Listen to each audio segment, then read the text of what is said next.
I'm Joe Graydon. And I'm Terry Graydon. Welcome to this podcast of the People's Pharmacy. You can find previous podcasts and more information on a range of health topics at peoplespharmacy.com.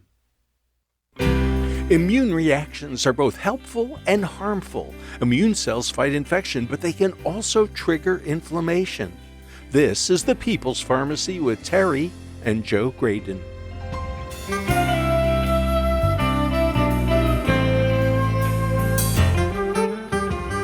Dr. Tirone Lodog is a medical doctor and an expert in botanical medicine. She explains the complexity of the immune system, how it can heal in the short term, and what happens when inflammation persists. Tens of millions of people take non-steroidal anti-inflammatory drugs every day. Is there a downside to quelling inflammation? Ongoing inflammation is behind many serious diseases, including cancer, diabetes, and heart trouble. Can we address it naturally? Coming up on the People's Pharmacy, calming inflammation without drugs. In the People's Pharmacy Health Headlines, appendicitis, an acute inflammation of the appendix, is a surprisingly common problem affecting an estimated 7 to 8% of people over their lifetimes. Until about 10 years ago, appendicitis was nearly always treated as a surgical emergency. In 2015, scientists published a randomized clinical trial comparing surgery to antibiotic treatment. A large majority of patients who got antibiotics did not require surgery for a recurrence of appendicitis within 1 to 2 years after treatment. That study included 273 people undergoing surgery and 257 taking antibiotics. Over the years, some of those who were initially treated with antibiotics did require surgery. 5-year follow-up showed that 39% who got antibiotics later required surgery. Now the same scientists are reporting the results of 10 years of follow-up. They were able to check in with 253 of the original 257 patients. More than half of them did not require surgery. The researchers conclude, among patients initially treated with antibiotics for uncomplicated acute appendicitis, the rate of recurrence and appendectomy at 10-year follow-up supports the use of antibiotics as an option for uncomplicated acute appendicitis in adult patients. High blood pressure contributes to heart attacks, strokes, congestive heart failure, and kidney damage. Accurate measurement is important for diagnosis and treatment. Researchers at Harvard and Brigham and Women's Hospital in Boston recruited over 3,000 patients with uncontrolled hypertension. All participants were given a free home blood pressure monitor that could send data electronically to the research database. They also received personalized coaching and reminders to monitor blood pressure. 1/3 failed to take their blood pressure even once, and only about 1/3 managed the 24 to 28 weekly measurements the researchers were hoping for. The authors conclude that the, quote, low engagement rates observed highlight the need for alternative approaches that are more convenient for patients. There are several medications used to treat type 2 diabetes. A new study compares the effects of 2 different classes with respect to their effects on kidney function. People with diabetes are vulnerable to developing acute kidney disease. Now, Danish researchers have analyzed health records to compare how 2 classes of diabetes drugs affect the kidneys. The SGLT inhibitors include drugs like empagliflozin, better known by its brand name Jardiance. GLP-1 receptor agonists are medicines like semaglutide, known as Ozempic. The population included people with type 2 diabetes who were taking metformin. When an additional drug was needed, 36,000 plus took one of the gliflozin drugs, while more than 18,000 took a GLP-1. Over 5 years, 6.7% of those on SGLT2 drugs developed chronic kidney disease. In comparison, 8.2% of those on GLP-1 drugs had that outcome. The investigators conclude collectively these findings support a lower risk of acute and chronic kidney outcomes with SGLT2I versus GLP-1RA, especially among individuals with a low a priori risk of kidney disease. There was a time, not so long ago, that if you wanted to know if you had the flu, you had to make an appointment with your physician to be tested. That could cost precious time. But now, pharmacies sell over-the-counter flu and COVID tests for rapid detection at home. The FDA has approved another test, the new 4-in-1 home test called FlowFlex Plus can detect RSV as well as influenza A and B and COVID-19. RSV, an abbreviation for respiratory syncytial virus, is dangerous in babies and young children and accounts for many hospitalizations. This test may be used in infants as young as 6 months old and could help parents manage this serious infection at the earliest possible stage. And that's the health news from the People's Pharmacy this week.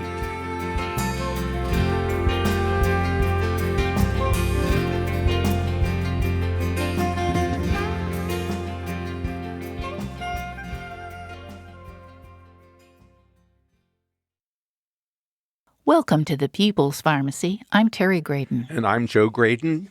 When you hear the word inflammation, what comes to mind? We have frequently been told that inflammation is our enemy. Tens of millions of people take anti-inflammatory drugs every day to overcome pain. But inflammation is an essential process for healing injuries, infections, and other acute problems. It's part of the immune system's initial response to a wide range of threats. To find out how inflammation can be both our friend and our enemy, we are talking today to Dr. Tyrone Lodog. She is a founding member of the American Board of Physician Specialties, American Board of Integrative Medicine, and the Academy of Women's Health. She was elected chair of the U.S. Pharmacopoeia Dietary Supplements Botanicals Expert Committee and was appointed to the Scientific Advisory Council for the National Center for Complementary and Alternative Medicine.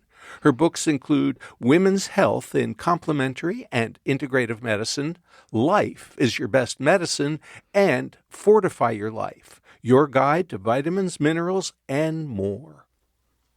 Welcome back to the People's Pharmacy, Dr. Tyrone Lodog. Oh, thank you for having me back. It's so good to be with you.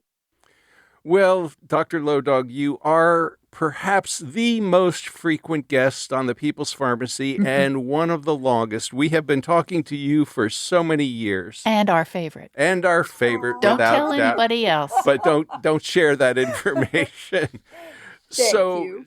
Dr. Lodog, we're going to talk about a couple of things today on the People's Pharmacy, but we'd like to take advantage of your expertise as both a medical doctor and a natural healer. And we're going to start with inflammation because it seems to be at the center of so many health problems. First of all, can you tell us, when we say inflammation, what are we talking about? And why does it play such an important role both in healing and harming our bodies? Oh, the inflammatory response is absolutely crucial for our survival, right? So we've recognized sort of the 5 hallmarks of inflammation for a long time, right? 2,000 years ago, they were writing about heat, redness, swelling, pain, and loss of function, right? So those are kind of the 5 cardinal pieces. And that really was speaking a lot to like an acute inflammatory reaction. So you are out running and you fall down and you skin your knee and you break the skin and it's kind of bloody and messy and you go home and clean it. Well, if you feel it, it will be warm because you're bringing more blood flow to the area. It will be red because of the heat and the increased blood flow. Swelling as you're trying to bring in all your good white blood cells and all of your, warriors to come and clean out any debris. Pain and loss of function because we'd like you, to kind of favor that knee for a little bit so that we give the body opportunity to heal it. This inflammatory response is absolutely necessary for cleaning out debris, dead cells, making sure there's no infection taking place, and also then stimulating, in that case, collagen and wound repair. So a lot of times it's easiest for people to think about inflammation because everybody's had a wound and they've all experienced that pain and swelling, redness, and recovery.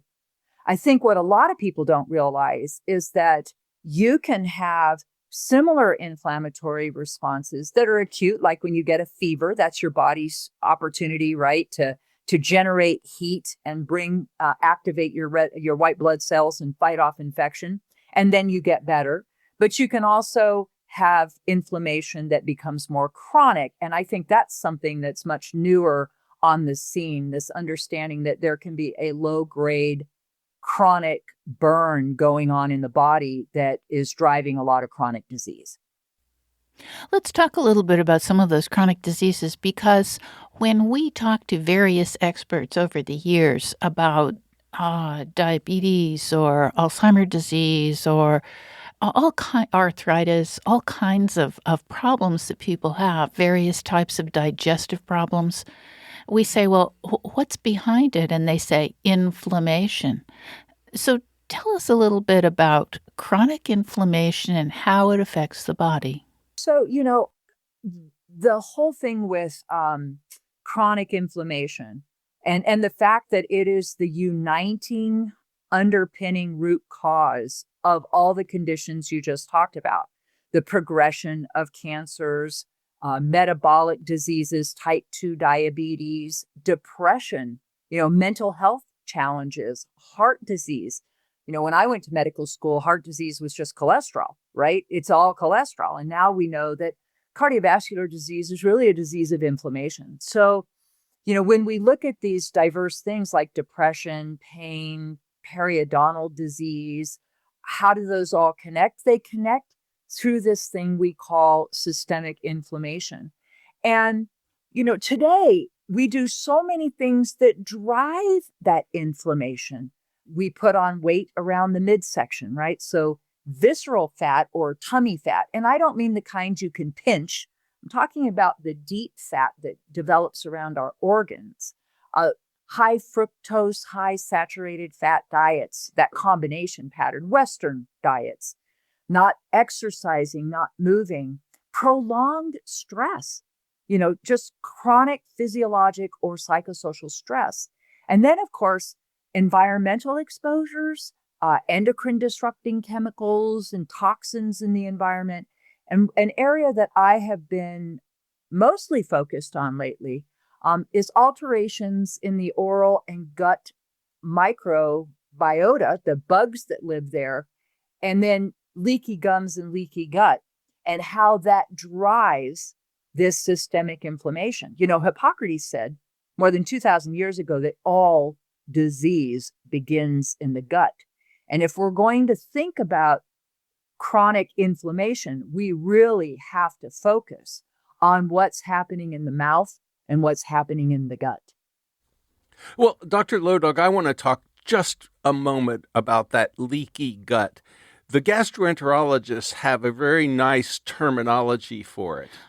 Oh, yes. They call it intestinal permeability, which sounds a lot more respectable than leaky gut. Actually, some gastroenterologists laugh at leaky gut, but they don't laugh at intestinal permeability, which is actually the same thing. And, tens of millions of Americans swallow a nonsteroidal anti-inflammatory drug every single day.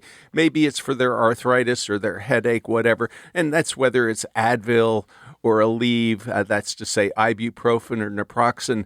And these drugs that we just take as if they were, a vitamin can have a profound impact on our digestive tract and can contribute a bit to leaky gut. But I suspect our diet and other things can as well. Can you just describe quickly what this intestinal permeability is all about and why it might lead to chronic inflammation? Sure. And I think intestinal permeability is the medical term that we do use. But when I speak to many audiences, what they've heard of is leaky gut. And I think that, in many ways, it allows people to visualize what's happening. The intestine, think about all the food that we're digesting and everything that goes along with that, coming into the stomach, into the small bowel and the large intestine. And we all know what comes out the other end, right? So there is a critical need for the intestinal, the cells inside of the intestine to be able to have the selective ability, to decide when water or nutrients or electrolytes are being, absorbed from food out into the systemic circulation, right? And keeping harmful substances inside the intestine, right? So it has to be able to act like a gatekeeper. Well, inside of those cells, the things between the cells are something called tight junctions. And think of these as just like tightly fitting bricks, right? And when we need to absorb things, these proteins open up and they allow the body from the inside of the intestine, things to move out into the lymphatics and the bloodstream, and keeping things that need to stay in the intestine inside. The problem is there are a lot of things, including what you just mentioned, like the continuous use of non-steroidal anti-inflammatories that disrupt those tight junctions. And they allow larger molecules, endotoxins, and even some viable bacteria to pass through that lining out into the bloodstream. And that is a problem. These endotoxins, mostly they're coming from gram-negative bacterial, membranes and walls. When those get out into the bloodstream, they're highly immunogenic. They trigger an immune response. And that then just drives this systemic inflammation. Now, if it happens once in a while, that's not really a big problem. When this is occurring on a regular basis, it's driving this ongoing inflammation that affects insulin regulation. It affects the blood-brain barrier, causing neuroinflammation. It affects metabolism. I mean, it is the great unifier, if we think about it, of what is driving this slow burn inside of us. This dysbiosis, anything that disrupts those bacteria and other microbes inside of the intestine also will disrupt those tight junctions, and they lead to inflammation. So there's a lot on this. This is not a mystery. It's pretty well defined. It's just biology. You're listening to Dr. Tirone Lodog, a founding member of the American Board of Integrative Medicine and the Academy of Women's Health. She has served on the Scientific Advisory Council for the National Center for Complementary and Alternative Medicine. Her books include Life is Your Best Medicine and Fortify Your Life, Your Guide to Vitamins, Minerals, and More. Her latest book is Healing Heartburn Naturally.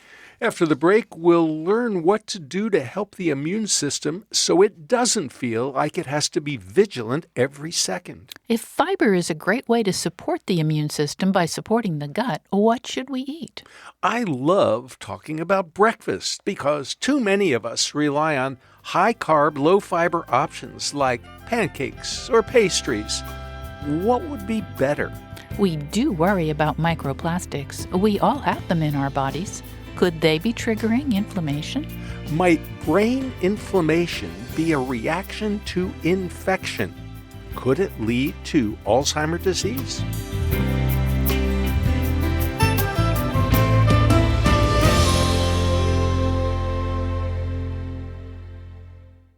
You're listening to The People's Pharmacy with Joe and Terry Graydon. This podcast is brought to you in part by Superpower. Here at the People's Pharmacy, we're enthusiastic about tools that let people take charge of their own health. And Superpower really comes through for its members. With one blood draw, you get information on over 100 biomarkers. Coupled with the app, you get a better understanding of what's going on with your heart, liver, thyroid, and hormones. Would you like to know about vitamin or mineral levels? Superpower's got your back. What about environmental toxins? You get information on that too. The app can give you advice on how to leverage that information to make this your healthiest year. Learn what to eat, when to sleep, and which supplements could be beneficial. Your results track from one session to the next, so you can see if you're making progress and where you might want to tweak your plan. If you need help on that, Superpower clinicians can answer your questions. Why act now? The best reason is the price. Superpower used to cost $499. Right now, you can get the full experience for just $199, less than half the usual price. Superpower can help you be proactive about your health.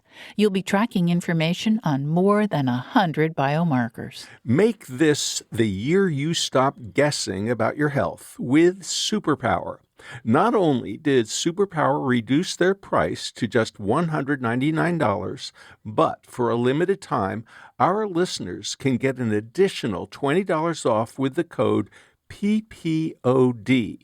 Head to superpower.com and use code PPOD at checkout for $20 off your membership.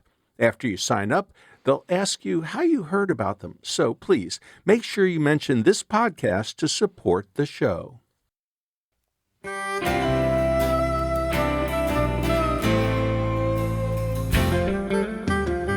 Welcome back to the People's Pharmacy. I'm Joe Graydon. And I'm Terry Graydon.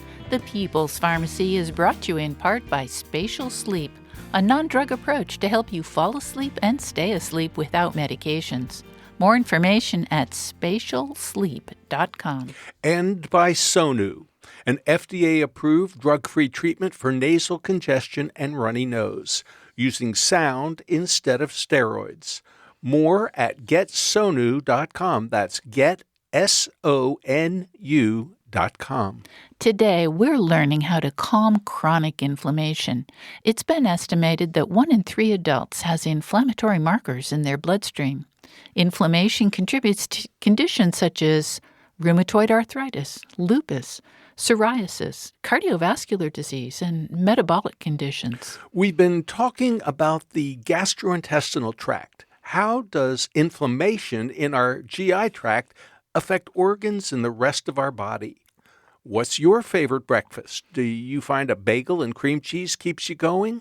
What about oatmeal or bacon and eggs? We should be paying attention to what's on our plates, for sure, but we should also know what to avoid. To learn more, we turn back to Dr. Tarone Lodog.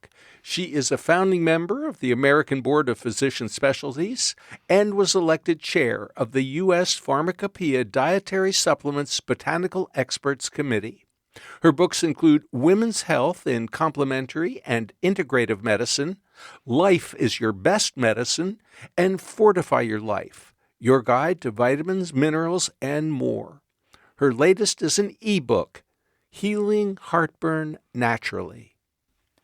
Dr. Lodog, it sounds as though the inflammation that we're talking about, chronic inflammation, is really a consequence of sort of chronically putting the immune system on alert. So not letting it relax and then jump to attention and then relax again. What can we do to help the immune system and not have to feel like it's always on Well, patrol? it starts by making sure that you ensure barriers are not being disrupted. Barriers are important. In the mouth, it's important to, reduce the amount of sugar intake and to regularly get your oral cleanings. While we focus a lot on intestinal permeability, the number of diseases that are associated with high oral permeability, meaning through the gums, is also enormous. And it's something we seldom talk about. So I do want to just note that that's the beginning of the GI tract. So making sure you're, keeping down the sugar, you're brushing, flossing, and you're seeing your dentist every 6 months. And then when it goes to the gut, how do we maintain tight junctions? One, probably the biggest thing you can do other than cutting back on sugar, because fructose just definitely degrades that barrier, high consumption of sugars, is to increase your consumption of fiber. Fiber's huge. And, forever we've been telling people to increase their fiber. And high fiber diets, we know they increase the health of the bugs, the microbes that are inside of our intestines, especially those that produce the food or the short chain fatty acids that are necessary for the intestinal cells to remain healthy. High fiber diets decrease intestinal permeability. That's why, We say that eating high fiber diets can help reduce the risk of colorectal cancer. It can help lower cholesterol. So, All of these so amazing things. it does all those amazing things, but I think that a lot of people hear high fiber diet and they don't really know what to eat. So, Dr. Low Dog, if I were to go out to lunch today, what should I choose to make sure I'm getting a high fiber meal? Absolutely. So, we want both soluble and insoluble fibers, right? So, how much do you need? Somewhere around 20 grams a day of the insoluble fibers and about 8 per day of soluble. Those are the prebiotics. Those are the ones that lower cholesterol, regulate blood sugar, and help maintain those good tight junctions. So maybe this morning you got up and you had an apple with the skin on. Uh-huh. That just gave you almost 6 grams of fiber and half of the soluble fiber you need for the day. One medium-sized apple, right? Okay. So that's great. If you're going out for lunch, have your nice salad, but make sure you also put some beans on it, right? If you're at a place where you can put, garbanzo beans, black beans, a half a cup of cooked black beans is essentially 7 grams of fiber, a half a cup. And almost 4 grams of that is soluble fiber, right? Pinto beans. I live in New Mexico. Pinto beans is another great place. A half a cup gives you 5.5 grams of soluble fiber. So add some sunflower seeds, put some walnuts on your salad, right? Make sure you're adding more vegetables to the diet. The whole point is that all of the recommendations that we have for a plant-forward diet, where we're wanting people to increase their intake of fruits, vegetables, nuts, seeds, whole grains, is because they're rich in dietary fiber. And dietary fiber feeds the good bugs that we have inside of our gut, and it decreases intestinal permeability, which decreases inflammation. They have beneficial effects for lowering cholesterol, regulating blood sugar, helping to reduce the risk of colorectal cancer. I mean, you name it. Even there's data showing that higher fiber diets decrease the risk of respiratory infections and also increase our lives, our lifespan, our health span. So, if you're going to invest in one thing, that would be it. And for some people who are like, I just can't eat that much fiber, I would say that psyllium, our old friend psyllium seed and psyllium seed husks, which have been used forever, is a very good, supplement that you can just take. It's predominantly soluble fiber, and it's 7-3 soluble to insoluble fiber roughly, and it's the only fiber that is recommended by the American College of Gastroenterology for treating irritable bowel syndrome and chronic constipation. And the reason for that is it doesn't tend to cause as much gas and bloating as some of the other fibers do. The FDA has actually allowed 2 health claims also for psyllium. It can reduce the risk of type 2 diabetes, and it can lower cholesterol and reduce the risk of heart disease. So just think about that. That's what I was just going to jump in to say is there's actually quite good research showing that it lowers cholesterol. Yes. And so that's why I take it every day. Well, you know something about our favorite breakfast, as Terry will attest. My favorite breakfast is refried beans with lots of onions and peppers. And of course, olive oil, and then we put an egg on top, and it's just fabulous. And then today we had Terry's whole wheat bread, which, by the way, is absolutely fabulous. Terry has become the best bread baker you can imagine. And on top of that, we had avocado, so it was avocado toast and salmon. And it was just delicious, and it felt like, well, we were getting our fiber. And it tasted good, too. And I think actually salmon probably qualifies as an anti-inflammatory food, too, doesn't it, Dr. Low Dog? It's one of the most of the anti-inflammatory foods when we rank them, by actually what they do in the body. So all I'm saying is me and all the other listeners are wanting to know when we're coming over for breakfast. Come on down. But here's the problem, Dr. Low Dog. I've been paying attention, as Terry will attest, to plastic for the last 50, 60 years. And, when we saw the movie The Graduate and Dustin Hoffman is told plastic is the wave of the future, I had shivers up and down my spine.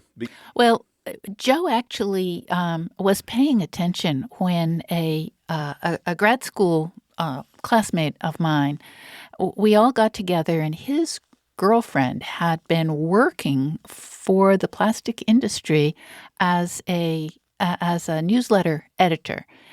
And this is so long ago, back when I was in graduate school. We're talking, 1970. And she said, the industry is concerned because these compounds leach out of the plastic and into the stuff that the containers are holding. But now we even see microplastic or nanoparticles of plastic in our brains. Not just in our brains, like a lot of them, these little tiny plastic particles, but they're in our blood vessels. They're in our sexual organs. They're just all throughout our body. And I can't help but think that's not good for us. It might even be inflammatory. Oh, they're very inflammatory. They definitely disrupt, the microbiome. They alter signaling pathways. They alter immune responses.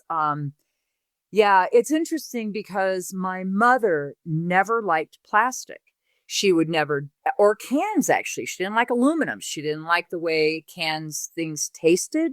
She didn't like anything in plastic. She never stored things in plastic because she said that she could taste it. Now, I don't know, if she could taste it or not, but she certainly thought she could. And so I grew up just never having things, in plastic.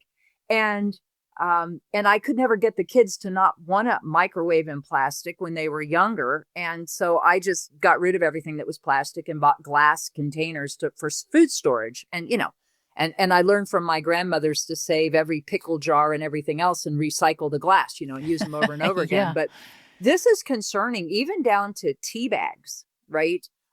Just even your brands of teas that have microplastics that you're leaching out every morning from your tea bags.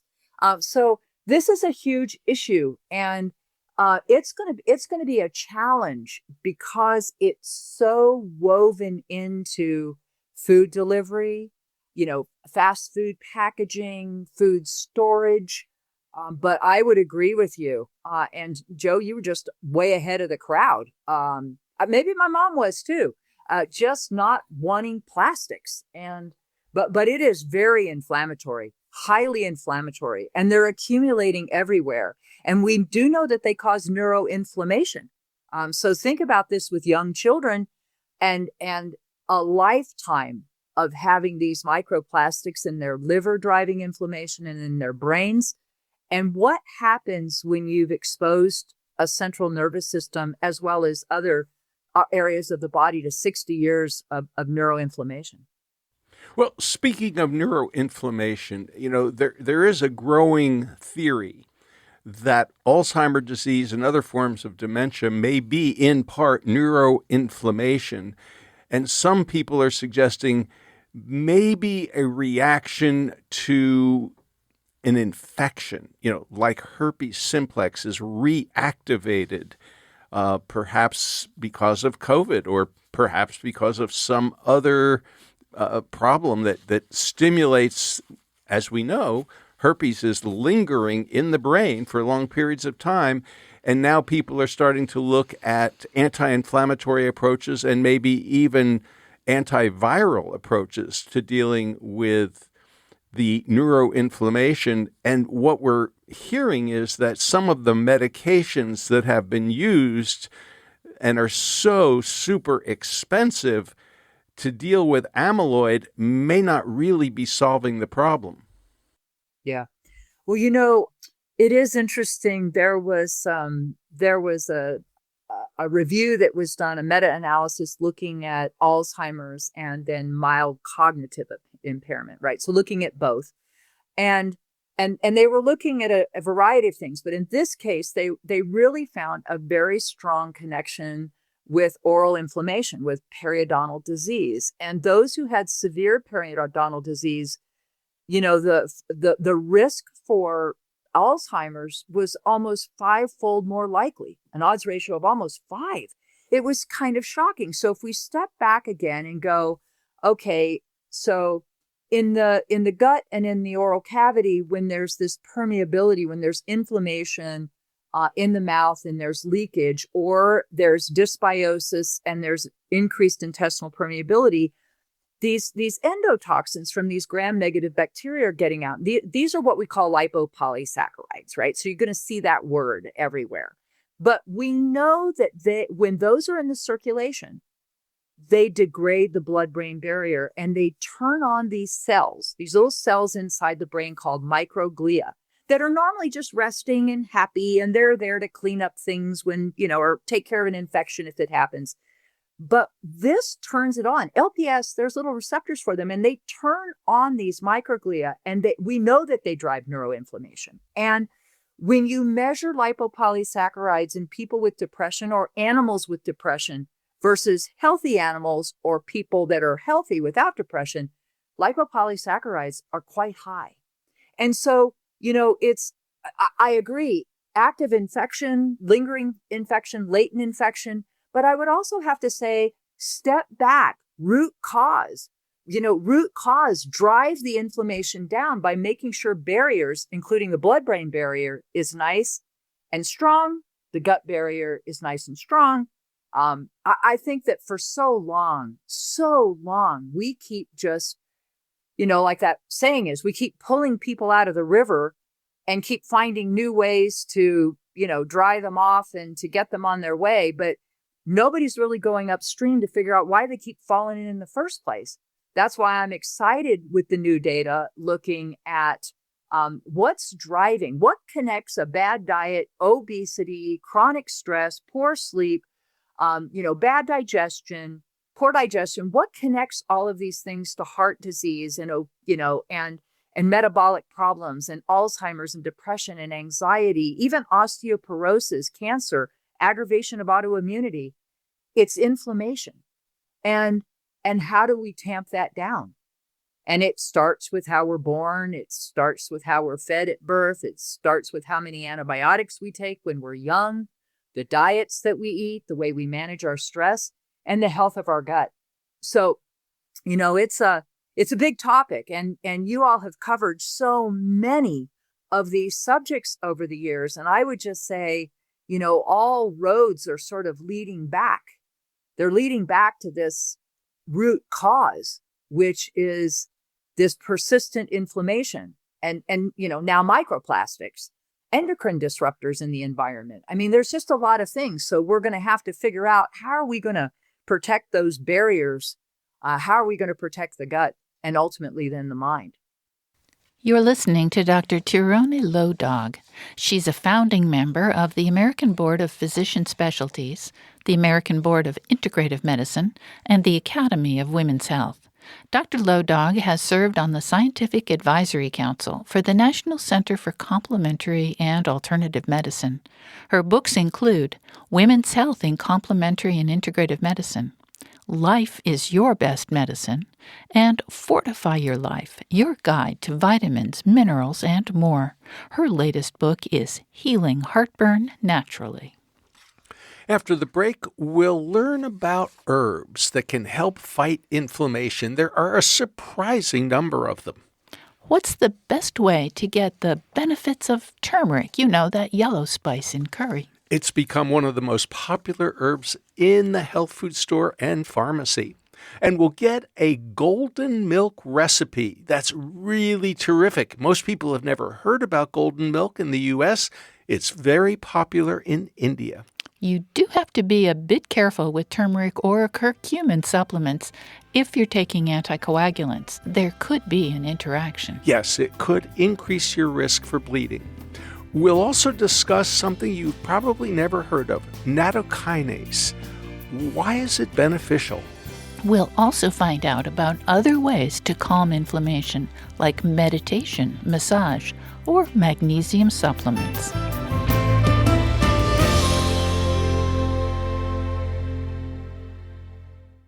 You're listening to The People's Pharmacy with Joe and Terry Graydon.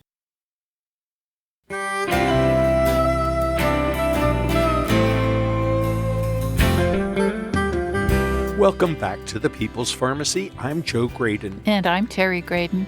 Today we're considering calming chronic inflammation, and we may need to learn about some supplements that might not be entirely familiar. You've probably heard of turmeric, which is a potent natural anti-inflammatory. But perhaps you've never heard of nattokinase, derived from fermented soybeans. Our guest today is Dr. Tarone Lodog. She is a founding member of the American Board of Physician Specialties and was elected chair of the U.S. Pharmacopoeia Dietary Supplements Botanicals Expert Committee. Her books include Women's Health in Complementary and Integrative Medicine, Life is Your Best Medicine, and Fortify Your Life, your guide to vitamins, minerals, and more. Dr. Lodog, you've given us all very good advice about how to keep our intestines in shape and keep those tight junctions tight, and how to take care of our oral health. And what we want to do is make sure we cut back or eliminate the sugar, and we increase the fiber, and more fresh fruits and vegetables are going to be better, along with beans and maybe some whole grains. But what about herbs? We've talked to you before about herbs, but I don't remember which herbs might be most helpful for fighting chronic inflammation. Oh my gosh, there's so many.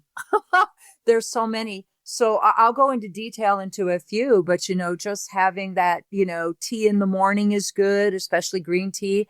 Adding more spices to your diet. I think I heard you say about onions this morning. So onions are highly anti-inflammatory, and so is garlic, cilantro, basil, cinnamons. All of these beautiful spices are so anti-inflammatory. And if Americans could just learn to cook a bit more with more culinary herbs and spices, we would begin to really start to see a shift in our inflammation. Speaking of spices, I know you know what I'm going to say. Turmeric. Turmeric obviously is one of my favorite herbs, and second really only to salmon when it comes to anti-inflammatory power. And when we look at turmeric, adding that to the diet, putting it in your rice, adding it to your tomato soup, or for some people taking a supplement. But the data, why does turmeric seem to, when people eat turmeric over a lifetime, why does it seem to reduce Alzheimer's? Why are studies showing that turmeric seems to help with depressed mood, and memory? How can it reduce inflammation in the gut? Well, we think it's because it's a pretty powerful anti-inflammatory, and it feeds good microbes in the gut, and it reduces intestinal permeability. So turmeric does all kinds of amazing things. So I would say definitely increase turmeric. Well, hang on just a sec, because I know you've been to India recently, which seems like the origins of turmeric, and of course the active ingredient curcumin. And in India, I'm guessing that a lot of people are cooking with turmeric, and they're using some ghee, some fat with that turmeric to get it to absorb better, and maybe a little black pepper. Americans love pills, and I keep seeing all these commercials about the best turmeric on TV, but curry tastes so much better than a pill, and probably you're absorbing it better. Exactly. So tell us a little bit about cooking with turmeric. Oh, yeah. Well, we cook with turmeric probably 3-4 times a week. You mentioned a couple of the most important pieces, some sort of fat, right? So whether that's your, olive or coconut or ghee or butter, putting that turmeric in and letting it be absorbed with some fat. I love it. I love it in tomato soup. I love cooking with turmeric and a little black pepper, saffron in my tomato soup. And of course, for many people, just making a golden milk, it's so simple, right? You just take a little bit of ghee, unclarified butter, or a little butter, and you just cook the turmeric in there for a minute or two, and then add your milk or your non-dairy milk. Let that kind of simmer. If you'd like, put a pinch of cardamom, some dates, chop a date up, cook that all up, put a sprinkle of black pepper in at the end, and drink. I serve it here all the time for our classes and guests and people that visit our ranch. And they're like, this is so delicious. So cooking, adding it to curries. One thing I would say for your listeners is that we do know that there's been problems with lead and turmeric in the spices, right? So you do want to, consumer labs and consumer reports, there's been a number of groups that have tested them. So just making sure that you're buying really good turmeric to use in the kitchen. A couple that came out really good, obviously McCormick is very good, which is available, but Simply Organic, their range of spices also came in exceedingly clean. But I was concerned, out of 31 different turmeric spices that were taken off the shelves around Boston, many of them exceeded all safe lead levels. So making sure you're buying a good curry or powder or a good turmeric powder to use at home with your cooking. One word of caution.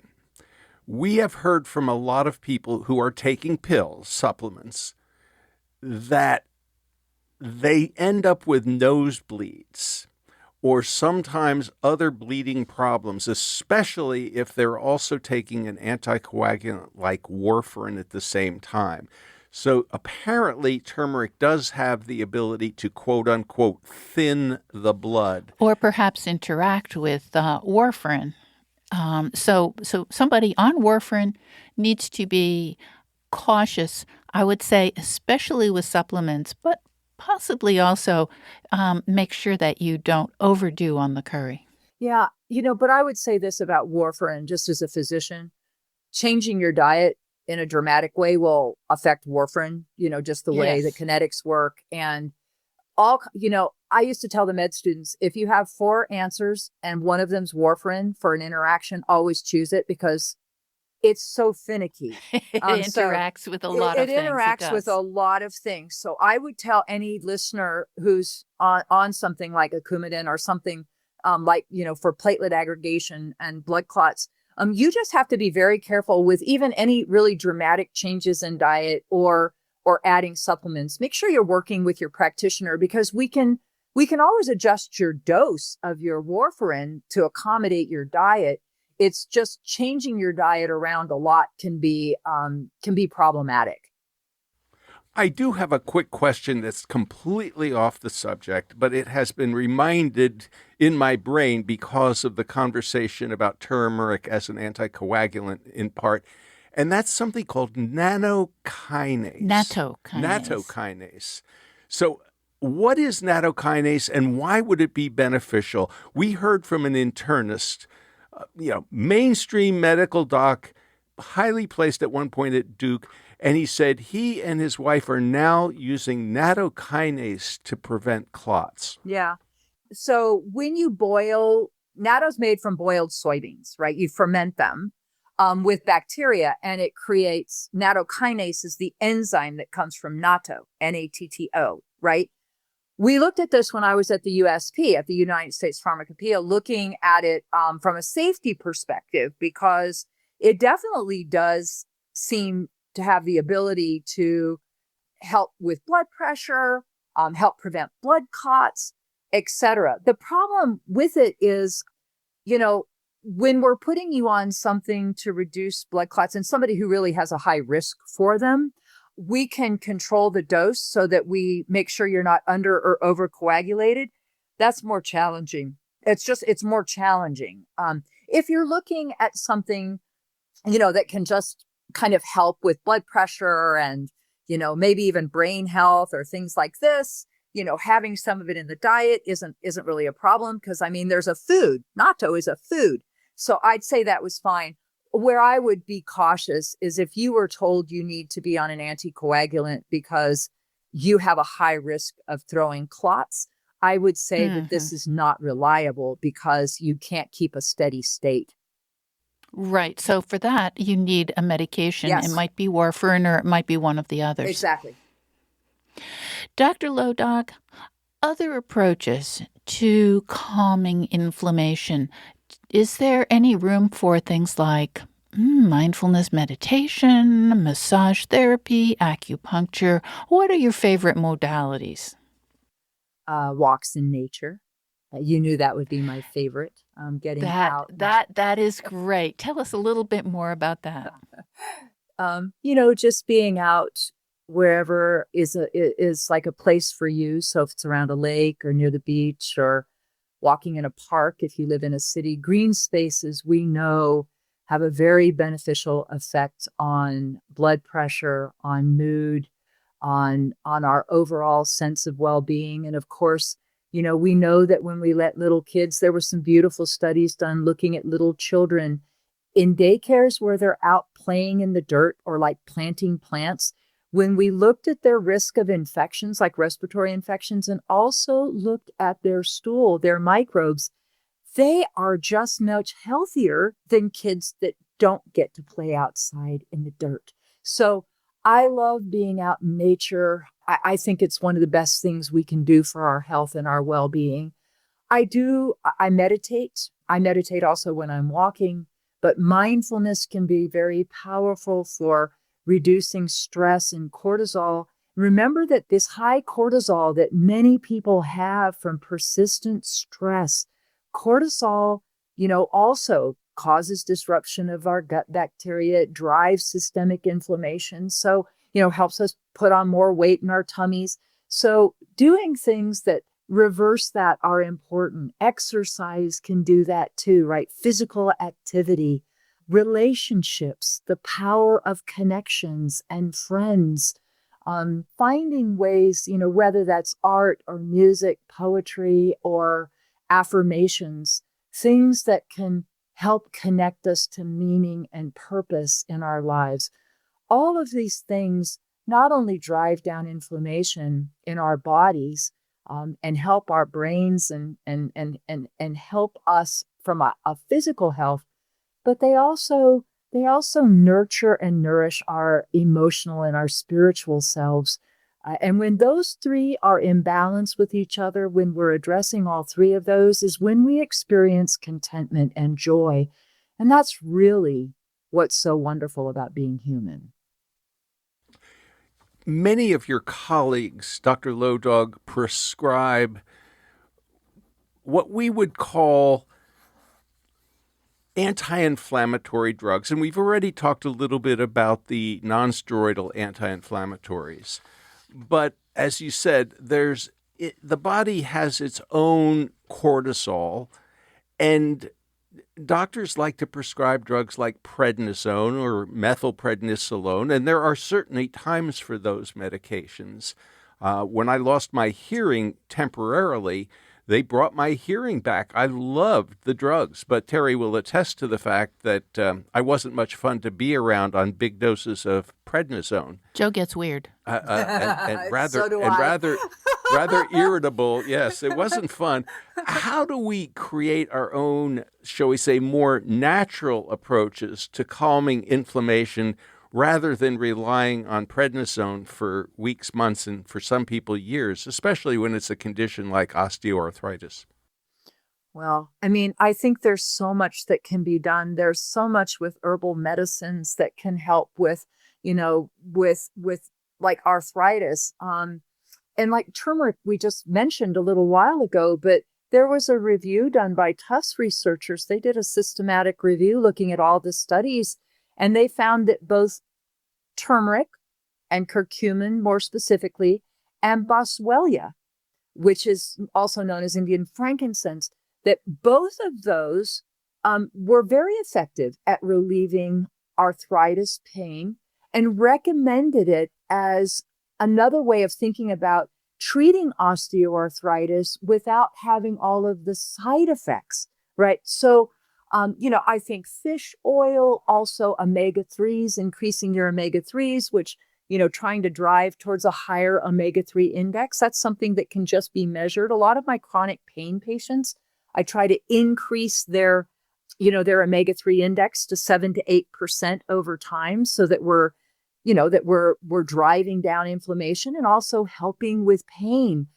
But there's a number of things that, that you can do for chronic pain. I'm saddened by how many people live with persistent pain.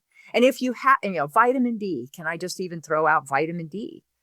We know Sure. that when vitamin D gets too low, when those levels get too low, that actually causes pain, it worsens arthritis pain and muscle pain and widespread chronic pain, like people with fibromyalgia. So making sure that people are getting adequate amounts of vitamin D is really important. Some people may need things like, CoQ10 or magnesium. Can I just share a quick story? When I had my hip replaced in 2022, I went up to the floor after my surgery, and they kept coming in asking how my pain was and rating my pain, and my pain was great. And family came to visit, and it was 8-10 hours later, and I saw them coming in, and they were hanging magnesium with my IV. And I said, "Oh, was my magnesium low?" And they said, "No, it's just your orthopedic surgeon likes to use magnesium during and after your surgery because he finds it reduces pain and how much opiate you need." Right now, I just had a huge surgery. I didn't have a single opiate for more than 30 hours after having a hip surgery, just from magnesium. So I'm fascinated by this. And so magnesium, we know, helps with migraines. It can help with a variety of things, but magnesium's another one that can relax muscles in the jaw, in the neck. Just so many things we can do for chronic pain. And also magnesium drives down inflammation, reduces C-reactive protein. Well, I think we'll need to leave it there.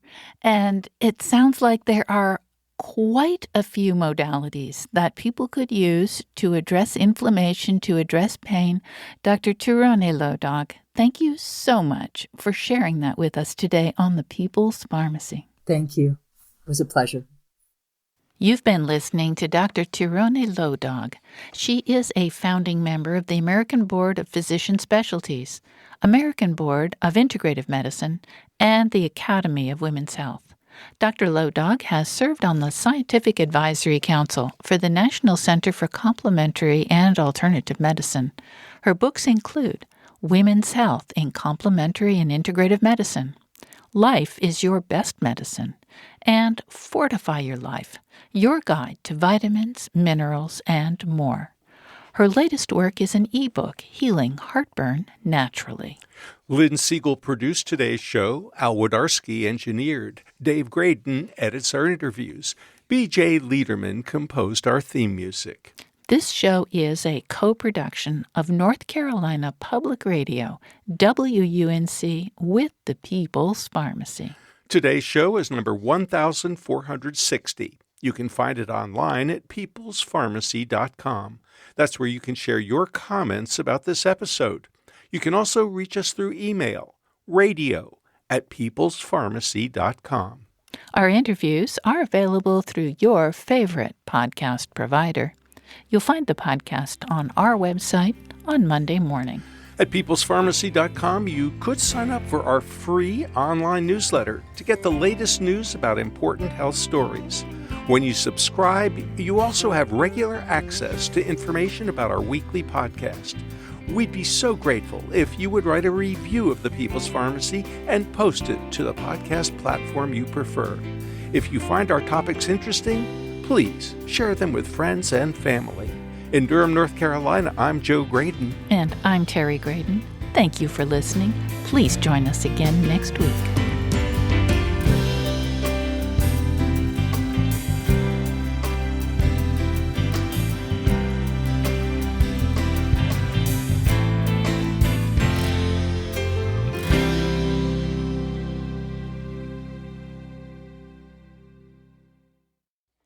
Thank you for listening to the People's Pharmacy Podcast. It's an honor and a pleasure to bring you our award-winning program week in and week out. But producing and distributing this show as a free podcast takes time and costs money. If you like what we do and you'd like to help us continue to produce high-quality, independent healthcare journalism, please consider chipping in.